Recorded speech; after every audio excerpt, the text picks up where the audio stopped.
Hey guys, this is Zach with Next Tech News, and this is my second try of a portable PC.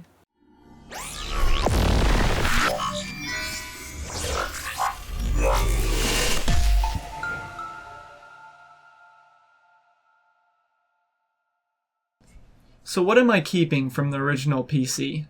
Well, I'm ditching the case, obviously.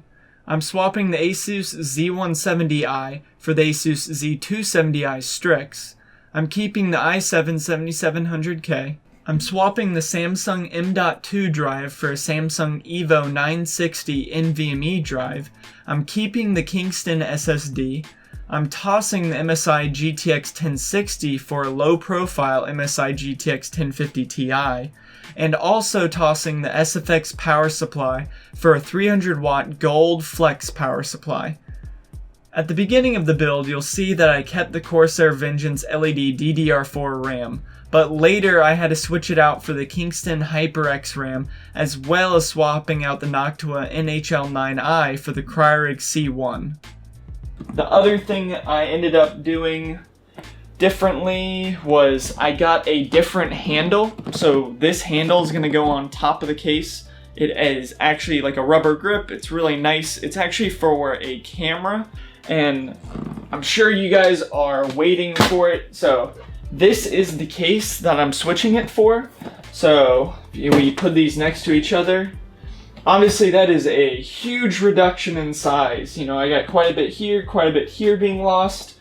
They're about the same width. This one might be a little bit thicker, but obviously it makes up for what I can fit in a much smaller space. Pause that video real quick. Okay, so I forgot to elaborate a little bit more about this case. For a review of the case, click the card in the top right corner. You know, let's get back to the video down below real quick. That is the build, and let's get on to the time lapse.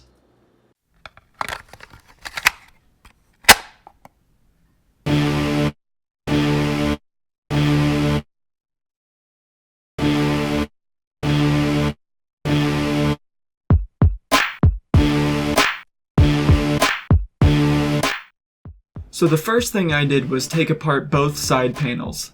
Then I mounted the camera rig handle to the top of the case by drilling 2 holes through the top of the case. You need to make sure and use acrylic bits on the drill, which come in a couple variations like this one, or the ones I used like this.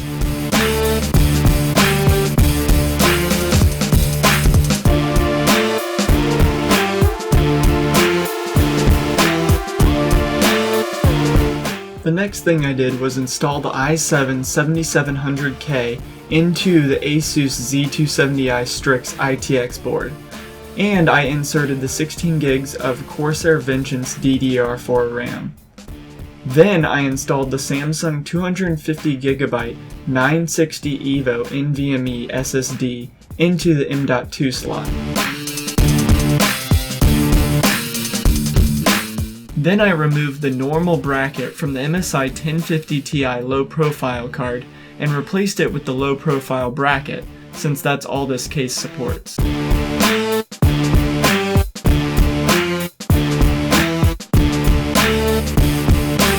Next, I installed the Asus Z270i Strix to the side panel with the provided standoffs and motherboard screws.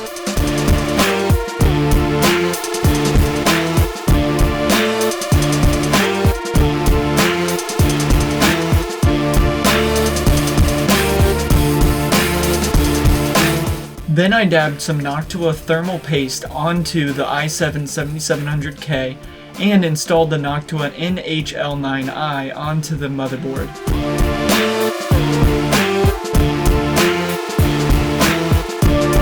The standard flex ATX power supply was installed next, which is a 300 watt 80 plus gold PSU made by a company called FSP Group.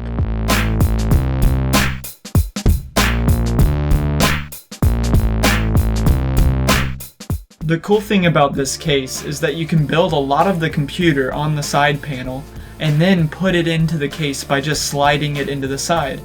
The only thing tricky about doing it this way is getting the I/O panel to stay on, since it doesn't snap into the case like it does in a metal case. One other tip about this case is that you need to install the front USB 3.0 ports and headphone jacks at the same time as the side panel. It would be extremely difficult to get the front ports on if the side panel was already installed. I then screwed on the side panel and began the process of connecting all the power and data cables.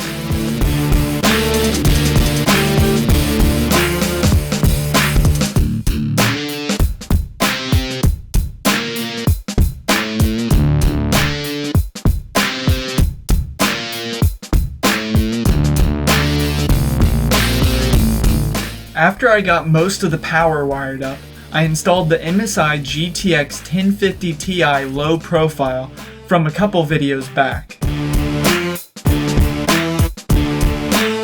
You can see from the cut bracket here, I had to modify it slightly because out of the box, if you leave that lip there, then the bracket will hit the side of the case, causing the graphics card to not seat in the PCIe slot.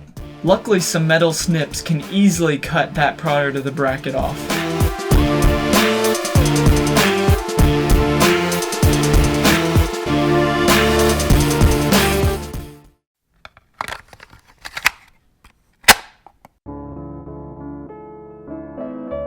The side panel that came in the box was messed up, so while I waited for the replacement to come in, I decided to swap out the cooler for the better Cryorig C1, if it'll fit. Another nice thing about this case is because it has this window for two 2.5-inch drives, it makes it easy to swap out the CPU cooler because I can remove the old bracket and install the new one without taking the whole side panel off.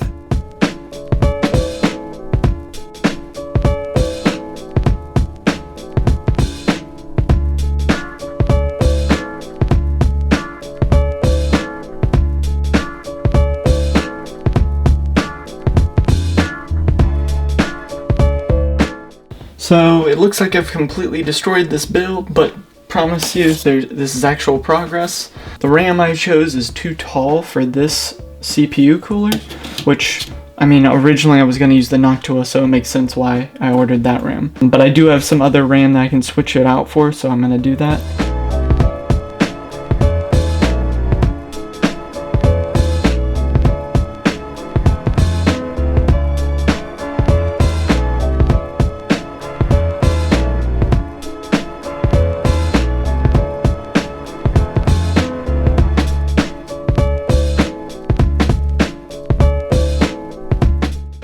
So I think that looks pretty good. It actually does not fit on there with this on, but what I'm gonna do is cut ventilation through the plexi here. So basically I'm gonna drill a bunch of holes all through here and make a grill, and then get little spacers all the way around. Get a longer screw obviously for all 4 of these, and then that will actually give this case a little bit more ventilation by giving a crack kind of all the way around, and it will allow this to breathe with all the drilled holes here. There's 2 other things I'm going to do to mod this case. It's the best thing about an acrylic case. It's very easy to change or modify or whatever.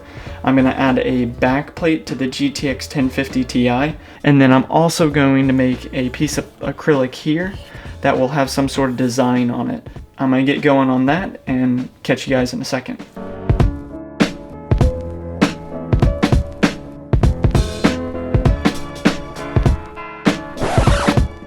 If you want to see how to make your own GPU backplate, click the card in the top right corner.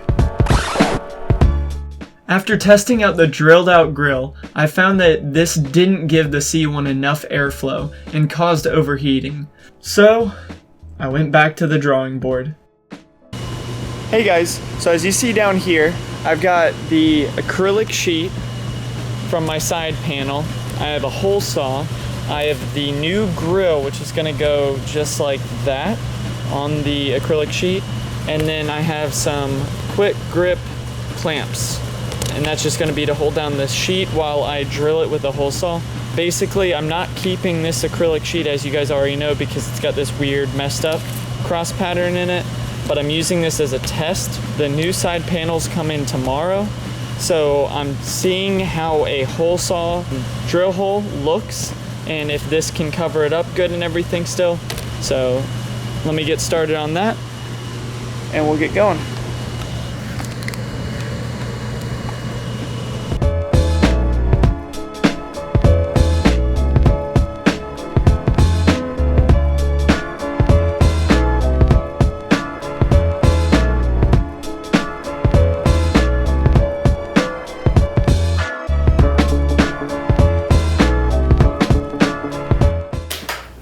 So my new panels are now in for this portable PC. So now I'm going to swap everything over and follow the same guide I did last time for drilling a hole and putting this grill in it.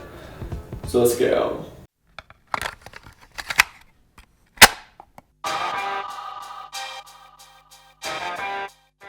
After installing the new grill, I tested out the thermals again, and with the new grill they were 100 times better. With the new and improved thermals, I was able to lock in an overclock of 4.9 gigahertz at 1.3 volts. So as you can see, the case is now skinned with some black carbon fiber skins. Sadly, that video got corrupted, so I can't show you how. When I got black side panels sent to me, I couldn't resist to black out the case more, so I decided to skin the case rather than painting it to make it easier to change the color scheme down the line if necessary. And yes, I know the red screws look tacky. That's why I changed them soon after.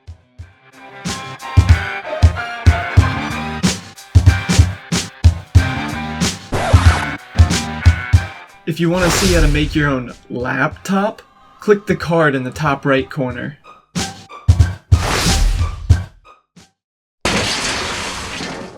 So I went on a trip to St. Croix and the worst thing happened. I ended up packing the side panel to my computer separately because I was working on the case while I was packing to leave. So I just figured, oh, I can just toss them in separately.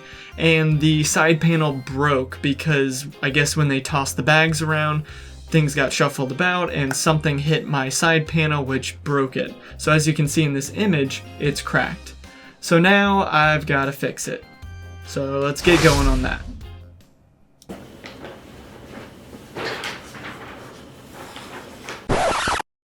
So if you want to see how to make your own acrylic side panel, click the card in the top right corner. Finally, the last thing I did was follow my temptation and black out the case completely by spray painting the handle. Originally this was going to be a red and white build, but when the side panels got changed, I just couldn't help it. I fell for the dark side. So this case really evolved over quite a long time, as you guys can see from the different backdrops I've had and different locations I was in, and everything I changed and modified over this build. But I think you guys are really going to enjoy the way it looks.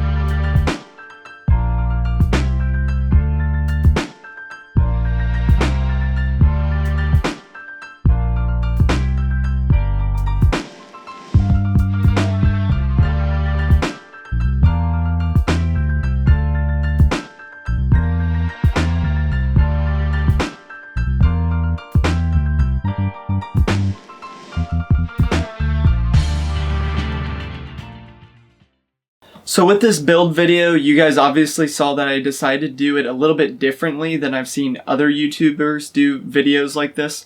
A lot of times I've seen YouTubers in a very stretched out long video like this, split it into like a multiple part series where they have up to, I've seen even 5 parts before.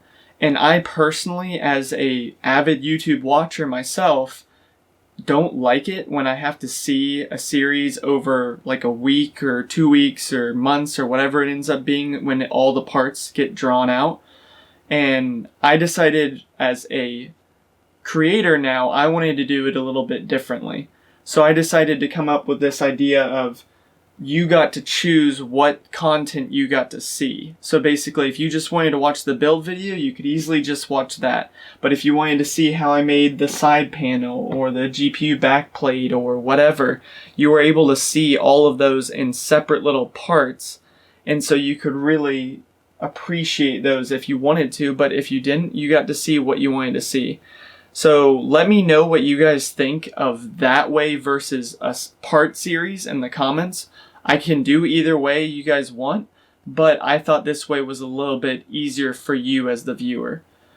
I really hope you guys liked this build video. I'm definitely going to continue working on this build because there's 2 more changes I have coming up.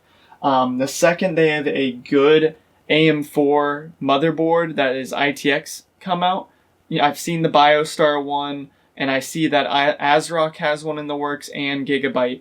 And those are the 2 that I'm kind of looking more towards because the BioStar one doesn't have Wi-Fi, and I really need some built-in Wi-Fi for a portable PC. So I'm looking at upgrading to a Ryzen processor in here, most likely an 1800X, maybe a 1700X. I'm not sure which one I'm going with yet. But then the next step will also be I have an HD Plex, the new 400 watt one coming in soon. And that is when you'll see me do one more video on this, and it'll be a battery powered video. I'm going to get this thing running off of batteries so that it is truly portable. But again, I hope you guys like this video. This is Zach with Next Tech News. See ya!